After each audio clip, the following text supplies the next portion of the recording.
And a special guest, Jesus from Nazareth. Welcome to the show. Thanks, Aiden. Happy to answer any questions you might have. Great, let's get started. So, tell us about your childhood, where you grew up.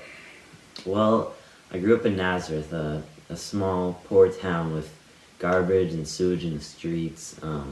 There's also disease in a lot of homes there, a lot of families, which killed tons of people. It was terrible because given those conditions, only like about half of the population survived through childhood. Wow, Jesus, that's very tough to hear. Well, certainly glad that you survived your childhood there.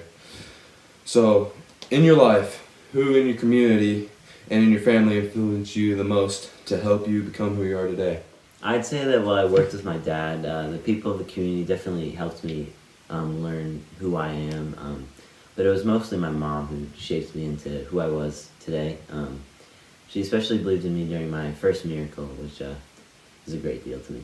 Wow, that's very interesting. I'm sure that is new information to many that your mother is a person who really influenced you in your life. Anyways, there is some controversy today about the story of your fasting in the desert. Did you face natural human temptations in the 40-day period? Well, of course I did. There were three main temptations that I faced in that time. The three were to turn stones to bread, to throw myself from the highest tower and prove that I could save myself, and to worship Satan in exchange for power.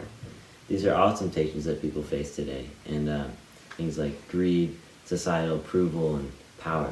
At some point everybody has to face these temptations. Yeah. Wow, Jesus, that is very insightful. So continuing on with some of our questions from the viewers. So, what happened once you got back from the desert? When I returned to Nazareth, I told the people who I grew up with for years the truth that I am the Son of God. The people did not accept what I had told them and kicked me out of my own town so brutally that I was almost killed. That's very tough to hear, Jesus. Thankfully you survived that horrible incident. Were there any people who accepted you for who you are? Yes, there were people who were very grateful, especially the disciples, the forgiven sinners, the parents of children who were healed, people who were cured of an illness, but mainly my mom. They all just believed in me and supported what I did. That's good to hear. Very interesting. Okay, so could you explain to us this following quote said by you in Matthew chapter 4, verse 19?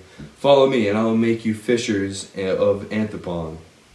Yeah, so it's a great question. First off, anthropon just means people, but what does fishers of people mean? Well, it's pretty much just a way of saying to be a follower of Christ. I mean, it does describe how my disciples worked to show people the way of God, but anyone can be a fisher of people. To be a person that helps people understand and learn the truth is essentially what that quote means. Wow, Jesus, I did not know that, but I'm glad I do now. Well, I think that's all the time we have, so thank you so much, Jesus, for coming down to see all the exclusive interview. Only on channel Alpha Omega. Thank you.